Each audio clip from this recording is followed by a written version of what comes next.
Microphone up. If you raise your hand for questions, get the microphone to you. I want to be really careful with how I say this, because I thought Andy's guys played extremely hard, and I told him after the game a lot harder on tape or a lot harder tonight than on film, and it's a credit to them, when they have lost a few in a row. But to me, this game was about our inability to be ready to play, and we were playing uphill the entire game, and it was because of having a wrong mindset, and that hasn't been an issue with our team, but hopefully a dose of reality that if you're not mentally ready to go and you're not willing to, again, be ready to go when the ball's jumped, then you find yourself in a situation that we were in, and disappointing. Obviously, it's a different game for us offensively with CC being out. Everybody sort of moves up a notch on the food chain in terms of ball handling responsibilities. We didn't answer that very well.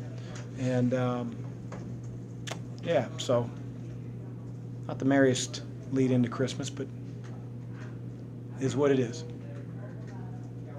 Coach, what did you say to the guys at halftime? I know that you were disappointed right now with the way they played, but what did you say to them at halftime going into the locker room without the lead?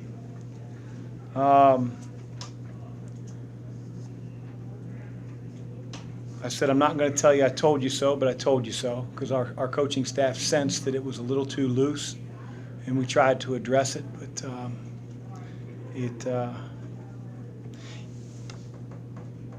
I got to do a better job. I got to do a better job. Anybody can tell you, hey, you're not ready to play, or you look too loose, but so what? You identified it, fixed the problem, and we had a problem to start the game. I told them at halftime, if we play the second half the way we did the last 5 minutes of the game, or the last 5 minutes of the half, and we do a much better job of handling the ball, which I still don't think we did, then maybe the outcome will be different than it was in the first half. Is that lack of focus something you normally see in practice the day before or in warm-ups, or when did you catch it this time? I just sensed when we got to the arena, it was more our staff sensing it, with guys getting shots, just being a little loosey-goosey in warm-ups, layup lines, and certainly you could sense it and feel it on the floor in the first 4 or 5 minutes of the game. Felt like it was a mortuary on the defensive end. There was no talk, and we got served.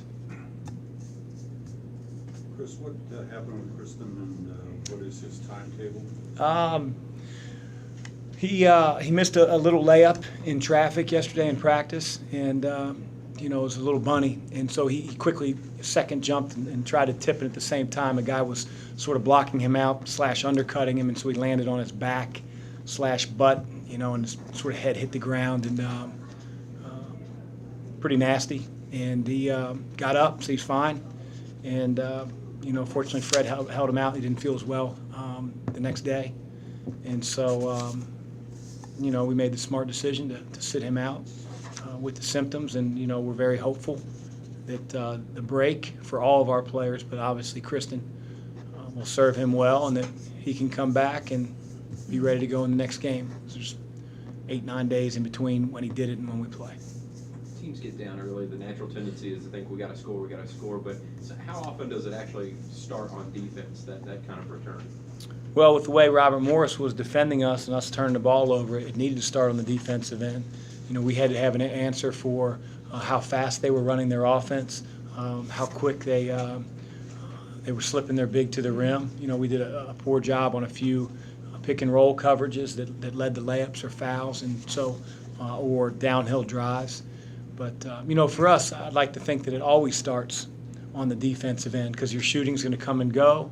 Your opportunities on offense, sometimes when you execute really well, you just miss the shot. You have to be able to get consecutive stops. And I thought outside of the first 12, 14 minutes of the game, we really did that, because they had an awful lot of points in the first 12 minutes of the game, and they end up with under 60. Chris, Williams only got really 2 good looks, and you guys did a nice job on it. I think Quan for a lot of it, and then Dwayne some. Just talk about the job that they did on him.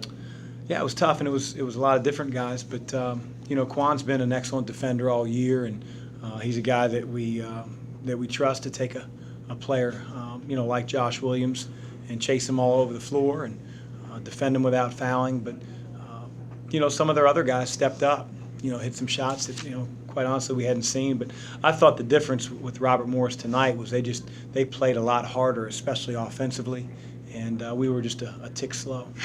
Steve scored more points tonight than he had over his past 3 games. What do you think allowed him to do that? Well, he was working his tail off in the post, and really disappointing.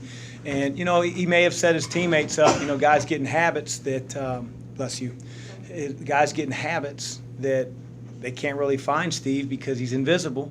And then tonight, he's doing a great job of sealing his man up the lane. He's asking for the ball on high lows. He's sealing his man on skip passes. And we, quite honestly, we missed him a few times. So we're going to have to get better in that regard. But it was great to see. I thought it started with Steve's effort in terms of trying to seal his man deep and close to the basket, which is so wide, so athletic. The more we can get it to him right there, as you know, if he gets fouled, he's an awfully good free throw shooter. Coach, You go. you know, it seemed like for the first half they did a really good job of denying your team a chance to drive, and when your team was able to drive, they were able to get blocks. I think they had 7 blocks in the game. Were you surprised at how well they were able to defend early on? Again, tape to tonight. Didn't think that they played as hard as they did when they came in the Yum Center. I was told by Matt Painter years ago, and I'll never forget it, if the guy on you blocks your shot on the perimeter, you just made a really boneheaded play. And, you know, think about if you play basketball, if a guy blocks your shot while he's guarding you, really, I don't want to say you can't play, but you got to have that feel. Of course, a couple of them, one of them was 2 seconds on the shot clock, so there weren't a lot of options. But again, I thought Andy's kids played really hard all night.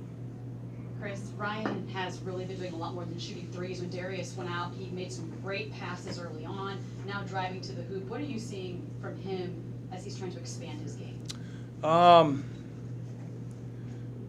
He didn't play very well in the first half, so you must be complimenting him on the second half. I was really disappointed in Ryan's approach to the game in the first half. And we need him to be stronger with the ball when he gets in traffic. We need him to be stronger with the ball when he gets in traffic, because he can get in traffic. His defender is going to be in the air a lot, because all he has to do is look up at the banners, and guys are going to jump. But it's the ability to make decisions and be tough with the ball that we really need out of Ryan. And then defensively, he needs to have a louder presence and a louder voice on the floor, because he's such a smart player. But if you don't dispense that knowledge, it really doesn't matter. And I think those are the 2 areas for growth that, although you might think Ryan's becoming a better player, I feel like he's really falling short of his potential right now, because he can be a lot better and a lot tougher than he is right now. We need him to be a really good team. Coach Mack, Robert Morris started 12 for 16 from the field, and then went 11 for 45 in the game. What kind of defensive adjustments did you make to make sure they kind of got rid of that hot hand to the start? Yeah, none. Didn't make any. That's how good of a coach I am. No, I'm serious. You know, sometimes you say in a huddle, or you say at halftime, we have to make these adjustments. And I told our team at halftime, I hate being this coach because I feel like I'm not giving you answers. We're not playing hard enough. That's it. We're not playing hard enough. When you play to the level that you can, you play really hard defensively, and then there's some things that are broken and we need to fix, then we'll address them. But we can't evaluate as a coaching staff, you know, what our scheme is doing, because we're not playing very hard. And I think a lot of coaches sometimes just scream and say play harder and don't give their guys answers. And I try not to be that coach. But tonight it was called for. We weren't playing hard enough. So that's the adjustment that we made, was to tell them either play harder or we're going to lose the game. Chris, I'm going to ask you the first question about the game coming up. Obviously, you know what it is. Your focus has been on Robert Morris, but you've not coached in this Louisville, Kentucky game yet as a head coach at UofL. What excites you the most about coaching that rivalry? It's a big game. Excited about it. We'll worry about Kentucky after Christmas. We got a really good team. Thanks. Thanks.